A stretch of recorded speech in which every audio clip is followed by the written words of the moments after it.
There we go. Thank you. Shall we start with Naomi? Do you want to introduce yourself and then I can go into the presentation? Okay. Hello, everybody. I'm Dr. Naomi Fisher. I'm a clinical psychologist. And, well, I wrote a book about self-directed education. I have 2 children who have never been to conventional school. And I also, myself, was somebody who had a lot of trouble attending school. So that's my interest in the area, but I also write a lot about people who have trouble going to school and why that might be. And I'm here with Eliza, who's going to tell you about her amazing book. Thanks. So yeah, I'm Eliza Fricker. I write the blog Missing the Mark.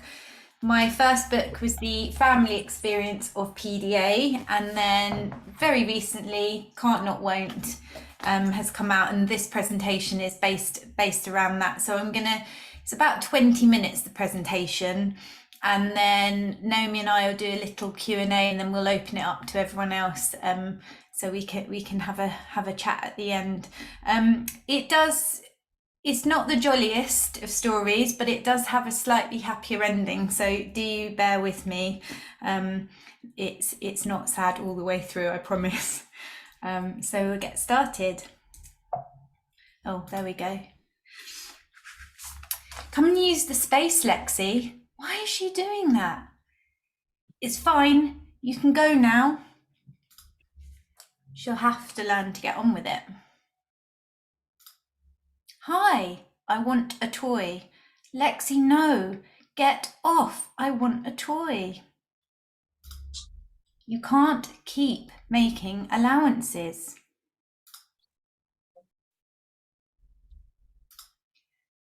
She's fine when she's here.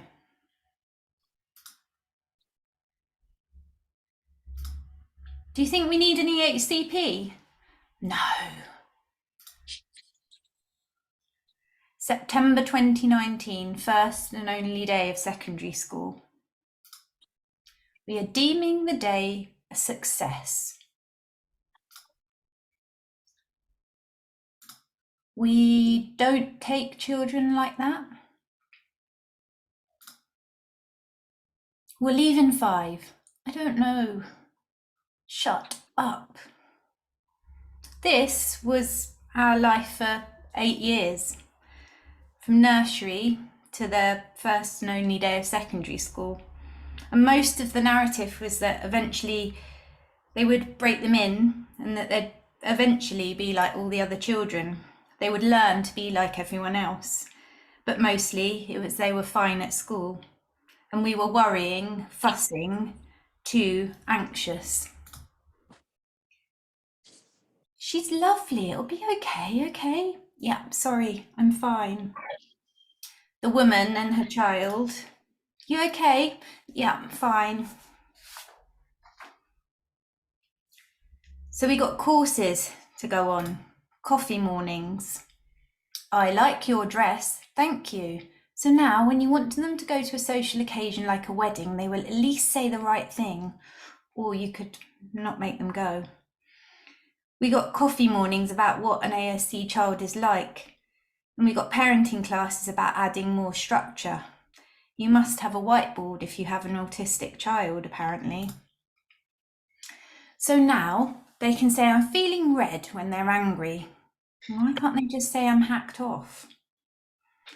And at school, our child got offered an emotional scaling system, which was different coloured faces to point to how she was feeling.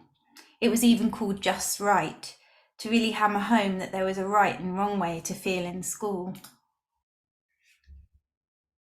So you can see I had a lot of comic material to draw after 8 years, but I'm being glib.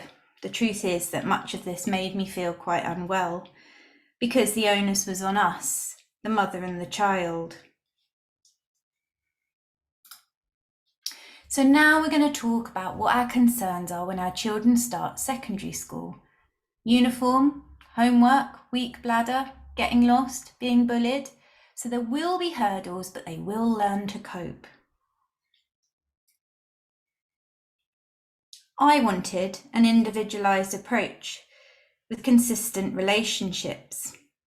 But what we got was a roller coaster of support and then take away. In schools, diagnosis wasn't there to seemingly alter, adapt, or to change the environment. It was to show us the best ways we could change our autistic child to be like the non-autistic ones. Because after all, you can't change the whole system for one child, remember? But the hardest thing was that this went against all my instincts. My daughter was struggling because she was trying so hard to fit an environment that overwhelmed her. She's fine when she's here. I now know that this is masking. This is appearing okay because there's not a lot more you can do when you've been made to go to school and you're stuck there now. But most of the time, she was outside the class. She would remove herself from the classroom and sit blank-faced in the corridor and not do anything. No one can learn to regulate on their own or with a smiley face. No one can feel regulated when they don't actually feel safe. Maybe she's happy. Oh, and no, they won't be able to learn or engage when they feel like this. So things at home got quite unbearable in the safe space with their safe person. And here is a morning before school. Please, Lexi, get out. Take Inca out. Why is she doing this today? No idea. Shut up, Lexi, please. Sad, hurt, shame, anger. Sad, hurt, shame, anger. Shut up. You can't do this. Everyone has to go to school. It's the law. Shut up. This was actually one of the most engaged with posts I did, and I think I wrote something on it saying, how do you get a child to school when your mornings are like this? And I suppose it resonated with so many people because this is the reality. This is trying to get a child to school. How do you do that? I mean, yeah, I'd love to know. And then in the evenings, her anxiety would be so high that she'd need to control everything and have huge meltdowns or shutdowns. And for anyone wondering about the impact of this child will not learn to get on with it. This child has more resilience, and I know there are some that love this word, so I had to get it in, to have endured this every day. And this was an illustration I did based on someone saying to me that going to school for them was like preparing for war. And I think it was also because often, you know, we're asked why don't they like it? And it's never one thing. Until they may eventually break. One parent could become a full-time carer, and that child may be at home for a long time and struggle to ever return to anything that resembles a school. I know this because this was us. This was me. So I started to illustrate and write Missing the Mark when I became a full-time carer. I gave up my career because my child was too ill to attend school anymore. And at first it was really to help me process our experiences, because when you're living under extreme stress and pressure, you cannot process it all. The phone calls, the emails, the meetings. I wanted to share all the guilt and scrutiny parents are put under. I wanted to address the female experience, the parent blame, the mother. I was once asked by a middle-aged white man I'd never met before in a meeting if I'd had a traumatic birth, because we're up for anything when our children are diagnosed. And I wanted to share those maddening, baffling spectral systems of so-called support, and how we beg and we plead to receive an EHCP with language that is unreadable and weird and boring in the hope that it gives our child more support and understanding. When they don't work, we're angry. Why are they not working? Why are they not making it better? Because that's what we really want, is understanding, acceptance, flexibility, creativity, an individualized response.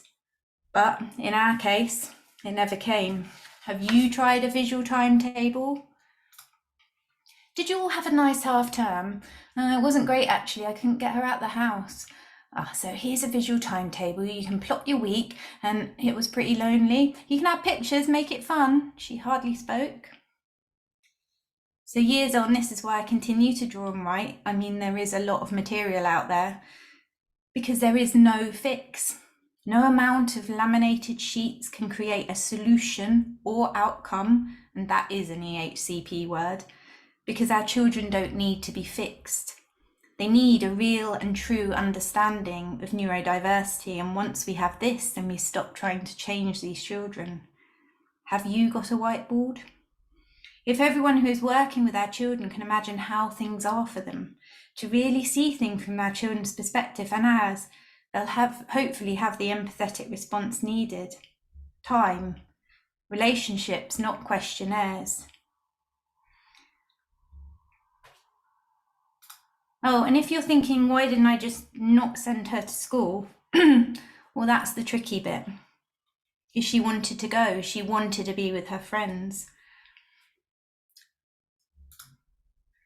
And this is one of the trickier drawings I did, which was actually the last day of school. And for me, this was, and still probably is, the hardest memory, because I think I knew that assembly, that year 6 assembly, that was the end of that sort of shared experience for her.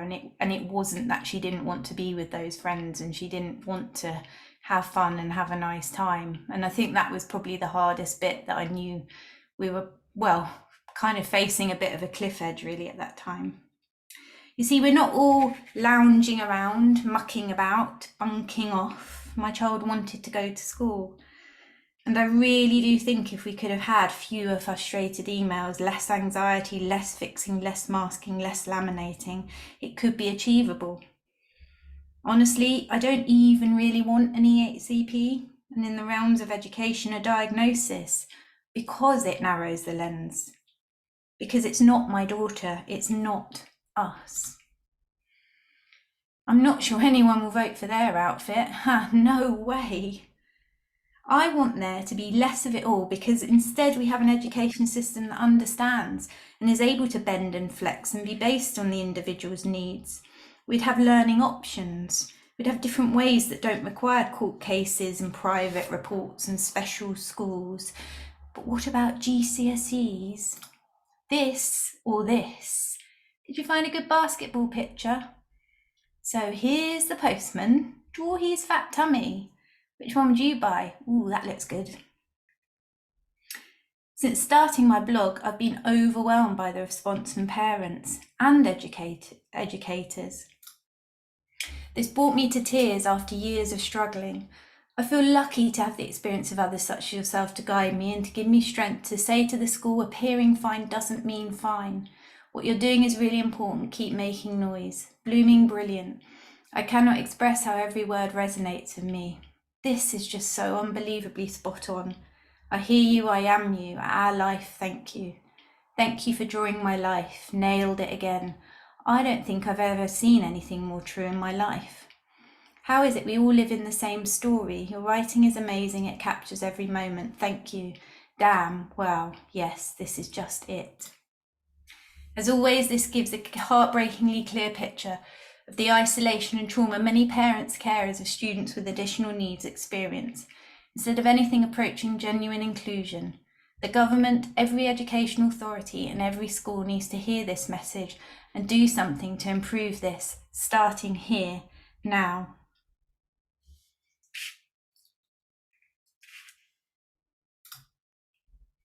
And this is a little, I'll read the poem that goes with this in a minute. This is the pancakes that goes with the poem at the end. I will keep scribbling and joking and crying and making pancakes because I want parents to feel less alone. I'm so sad for her too, that she was let down. She wanted to do the same stuff as her friends. And it's also a relief it's over. We don't have to do that anymore. Me too. We will give it up all again and again to be at home, just to make our children better. But I want to say that this isn't okay. Our children deserve more. Let's change the environment and not the child. And this is just on a slightly happier note. This is healing, which is or pancakes as I name it.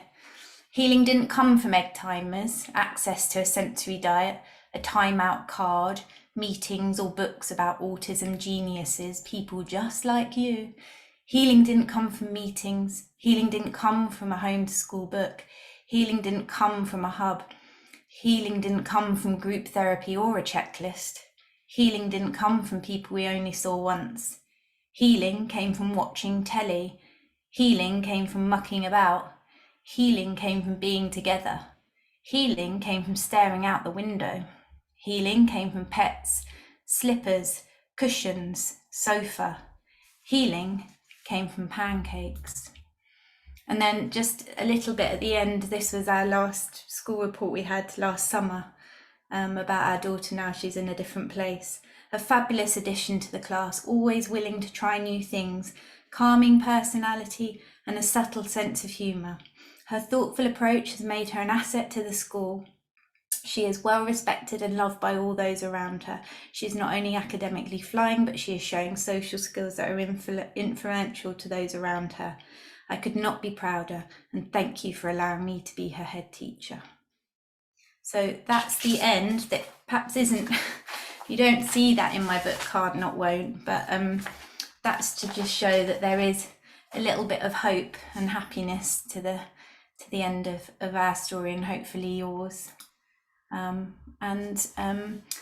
Anyone feeling alone, as we did during this experience of ours, it was actually number 9, Can't Not Won't, in the Sunday Times bestsellers at the weekend. So I think if anything, that shows there's lots of us out there trying to share this story and hopefully make some impact for our children and other children going forward. And that is the end of the presentation. So shall I take this big screen off and then we can go into our faces? Yep, that's fine. Thank you. Stop share. I think that's it, isn't it? That's good.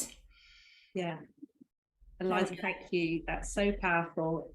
I've read your book, and obviously I think I might have even seen this presentation before, but I still find it really powerful every time I see it. And I guess I have a few things I want to ask you about. One is what you think really could have made a difference all that time in primary school, when things, and it feels like from your presentation there was such a gulf between what was going on for you and what professionals were offering.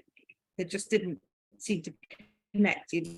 As you said, it was laminated sheets from them, and you were dealing with real distress all the time. What would it have been different? What would you have liked to be different? I think really to hear what I was saying about the link between the distress that was showing at home to how things were in school. So we had a very withdrawn child in school, and so they didn't see any sort of the behavior, but the distress that we saw at home, they didn't see that. So I was often going into meetings saying about what was going on at home, and they were saying, well, we don't see that at school.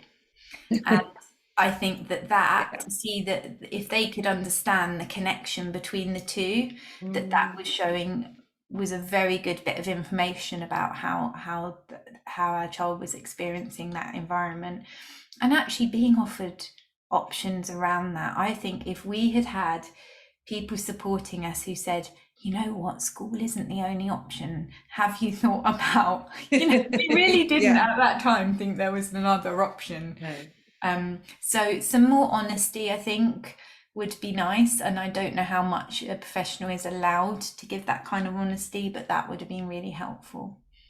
I'm not sure they know either. Most professionals I talk to have no idea that, because, so I don't know if people here know about my book, but it's about home education, but it's about a particular kind of home education, which is basically home education which looks nothing like school. And most people just don't know that that's possible. Like, we have this image in our heads of what education should look like, and it's school.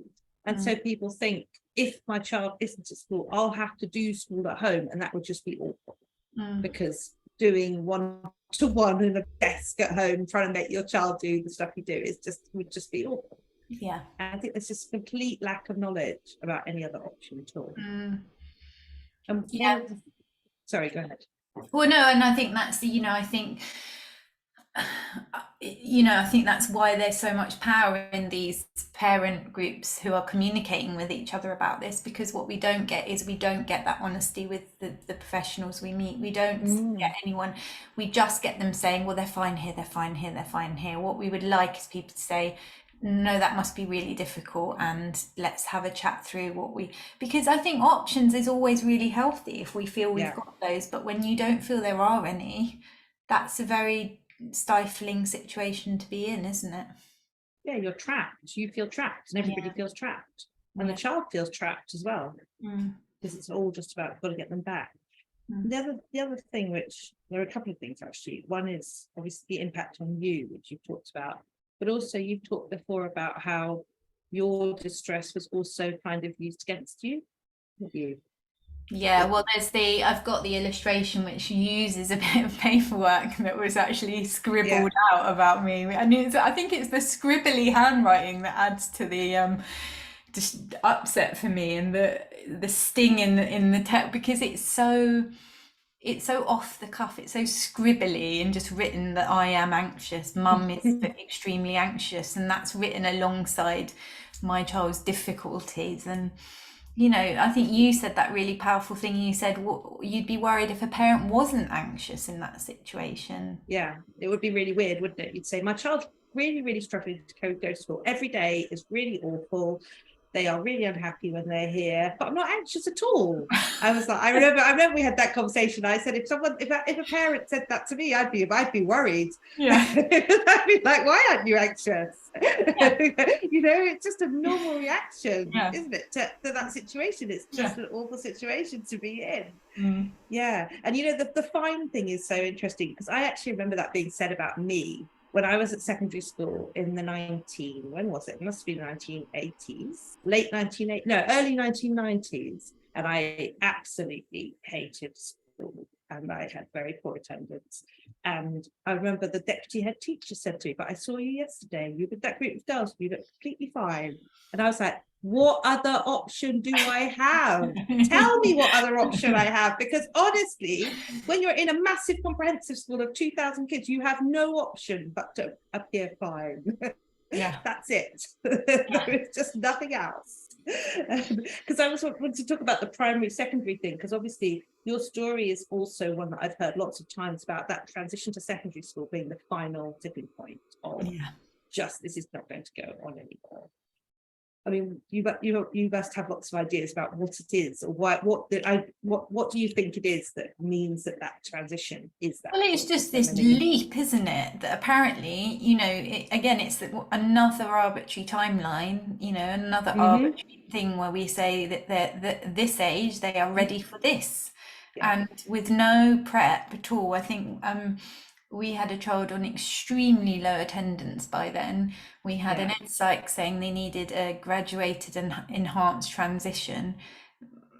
We got nothing, you know, we got nothing. I think we had a pop-in extra day with the other SEN kids to this school when no one was there, and that was it, you know, and that's, you're meant to manage and cope with that. Sink or swim, basically. Yeah, and I don't sort of share this that much, but actually that first day was probably one of the most horrific things that happened, because things were very, very difficult at that time.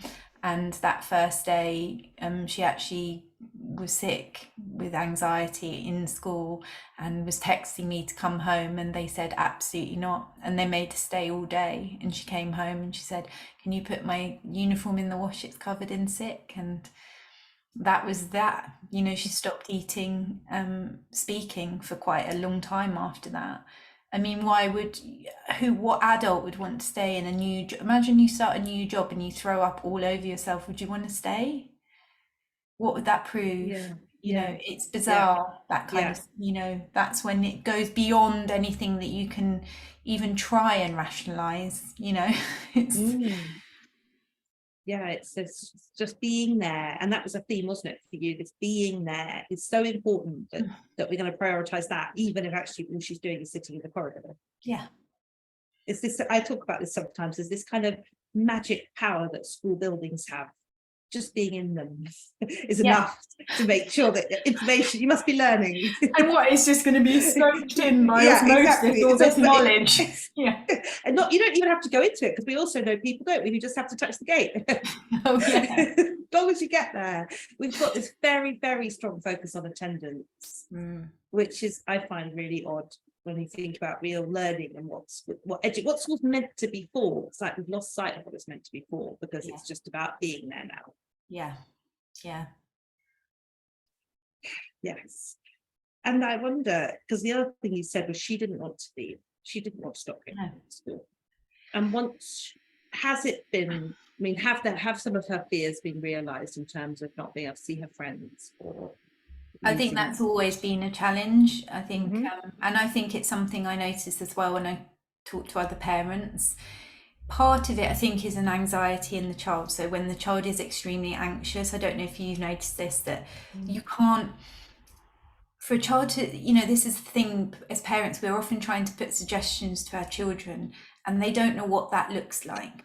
And so for our children, when you're extremely anxious and all you know is school, and your parents are saying, you could do this or this, they don't know what that looks like, what that will feel like. What they do know is what school is like, and that's easier just to cling on to and stick to that because they know what that is. But that's not necessarily, the best for them. No. But I think that it's really but I think there's I think for lots of our children that community and that communal aspect is something that they still want, that shared experience. And that is very difficult. I'm not going to pretend that all of it's tied up and you can answer all of that. Life's not like that. There are tricky bits to any path that you take, and I think that's for some children who can't access school. The social element is very difficult for them to miss that. Absolutely, because there's something about being with the same group of people regularly, which is really hard to replicate out of school as well.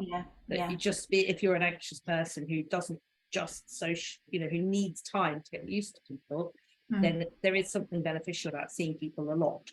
That means that they become more familiar.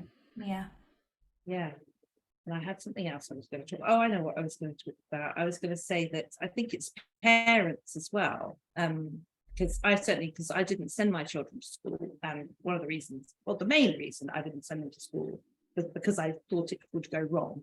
So I had already seen the things that happened to some children in school because my work, and I could see us going down the same route. So I just thought, okay, we just won't go down that route. But even then, for me, it was still this thing of what will they do? And even with my own experience of school, not having been great, I still have this kind of, what does that mean? Is there anything, it was almost like, I remember thinking about it, it was almost like there's going to be this yawning void of the next 18 years. What do we do if we don't do school?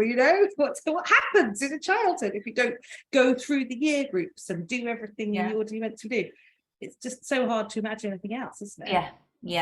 It's very, very different to go on a different trajectory to everyone else. It's very, very different. And that scene that I show with where I'm on the beach having a cry, I think that was part of that last bit, that like residual leftover bit where I was like, okay, we're really going now on a completely different trajectory.